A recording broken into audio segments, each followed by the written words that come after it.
Second topic for today that we're going to describe the graphs of certain things is called symmetry. We're going to look at certain graphs and decide, hey, are these things symmetric? We're not going to mess with them algebraically. We're just going to keep it as straightforward as possible. We're going to focus in on three main symmetric properties. We've talked about them before. One, if it's symmetric about the x-axis. That means if I look at the x-axis, it's a mirror image basically of the whole thing. If I flip it from top to bottom, I'm going to keep the same picture. The graph doesn't change. If I flip it about the x-axis, the graph doesn't change. The y-axis, symmetry, is left to right. If I take something and flip it about the y-axis, the same picture left to right. Okay? Left to right. And the origin is kind of the interesting one. I call it the kitty corner stuff, or diagonally. If you were to take it and kind of flip it diagonally, a way to also think of it is flip it about the x-axis and then flip it about the y-axis. Okay? Flip it about the x-axis and the y-axis. This is called the origin. I'm going across the origin. If I was to flip it diagonally, it still stays the same. Okay? X-axis, y-axis, origin. You could have more than one. Usually it's one or three. Never two of them. Okay? Never just two of them. And you might have none of them. Okay? You might have none of them. So the first thing we're going to do is go to our green sheet. And on the green sheet, we got the symmetry thing. Okay? Symmetry-wise, this, if I flip it this way, do I get the same thing? Nope. Flip it this way, do I get the same thing? Nope. But if I do diagonally, do I get the same thing? Yep. So this is symmetric about the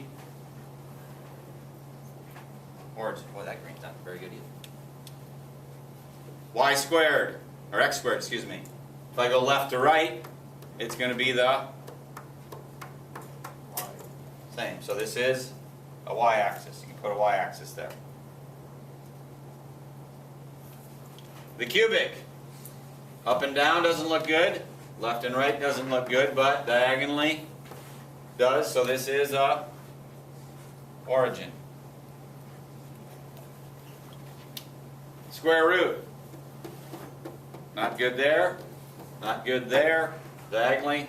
So none. Nothing there. Okay. If I look at the 1 over x, if I flip it top to bottom, changes. Left to right, changes. But diagonally, it's good to go. We got the origin. An absolute value, left to right, so that's the y-axis. Didn't see any x-axis and all that whole thing. Okay, let's see if we can get the whole assignment done. We'll give it a shot. We'll do it together.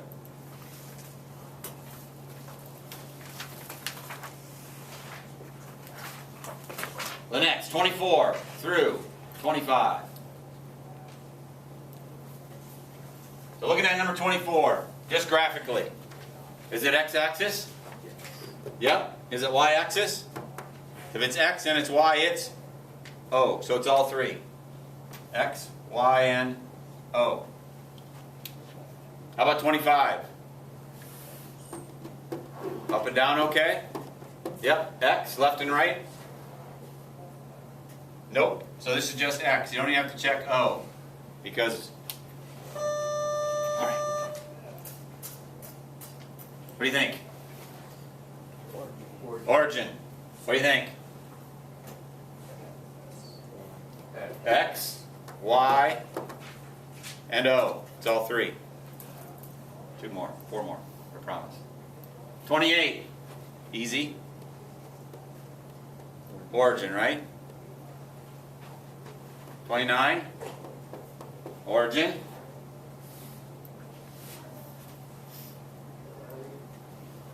30 looks like origin, but it's not centered there. So this is actually none. Up and down, not good, but left and right does. So this is a Y.